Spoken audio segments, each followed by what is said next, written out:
What am I doing in the chair? Oh, I need to put on my much smarter glasses and move over to the video essay section.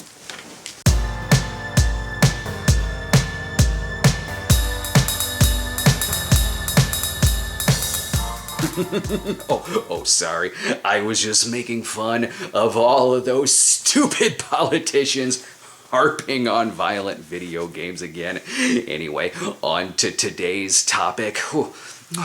Oh dear, this is actually very serious. I am super concerned about this new Joker movie coming out. Oh dear, it looks very dangerous. Someone should stop it from being released. I don't know who greenlit this irresponsible smut being put out into theaters.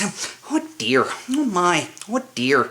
Todd Phillips' new Joker movie makes the questionable move that no other Joker movie has done before by making the Joker a crazy man with serious psychological issues. How in the world can he take this hero of the DC Comics and turn him into a villain? This is very, very problematic, people. Think of all the good things the Joker did in the other movies that this film is going to completely wash over. Let us not forget Jack Nicholson's brilliant portrayal in Tim Burton's Batman as a struggling artist and makeup expert who saved Gotham's soul through fashion. He's the best queer icon since Pennywise. And Heath Ledger's Joker may have been scary at times, but he made up for it by devoting all of his free time to volunteering at the local hospital. What does this Joaquin Phoenix Joker do? I'm guessing that he goes on late-night television to tell nothing but offensive jokes. Which is where I come in, because I could not get this scene out of my head, and it ruined my own appearance on late-night television.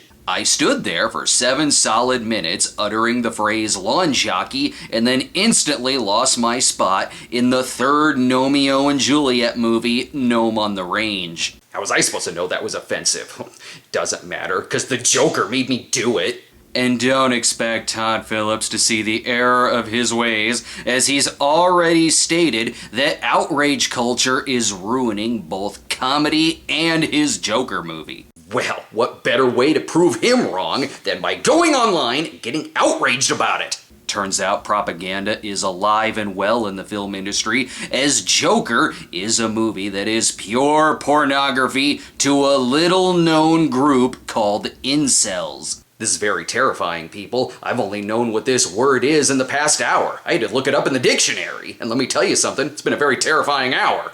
Incel, for those of you who don't know, stands for Involuntary Celestial. You see, folks, I used to be a much larger internet reviewer, but upon losing weight many years ago, sometimes I've been known to spontaneously float up into the sky. And while in the sky, it gives me far too much free time with my brain, and all I can think about are the several crimes that I could commit due to the Joker. After landing safely on the ground, I instantly walked to my local circus world and stole a copy of Kid Clown in Nightmare World. And then I went to a KB toy store and robbed them of all their Krusty's funhouses. The Joker movie taking place in the past means that in our world, Circus World and KB toys still exist again. Thanks, Joker.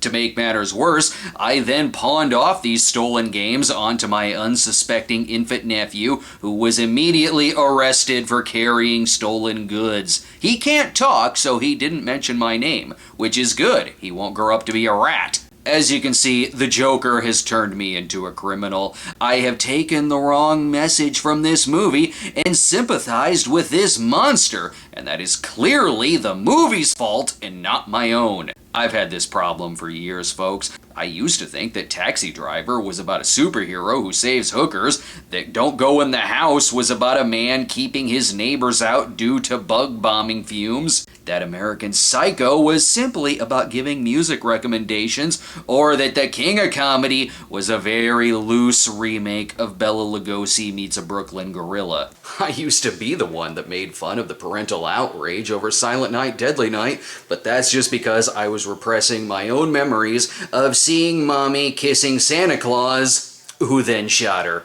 I was wrong about these movies on all counts, which is why we need to start a giant bonfire and rid the world of all of these dangerous films before another stupid person like me completely misunderstands them and uses them to further their own agendas. Now keep in mind, folks, that I have not actually seen the Joker movie, but mark my words that when it does come out, I am not going to change my mind. I am going to give it the same review that I've already given it in my head. I can't contradict myself. I would just look foolish.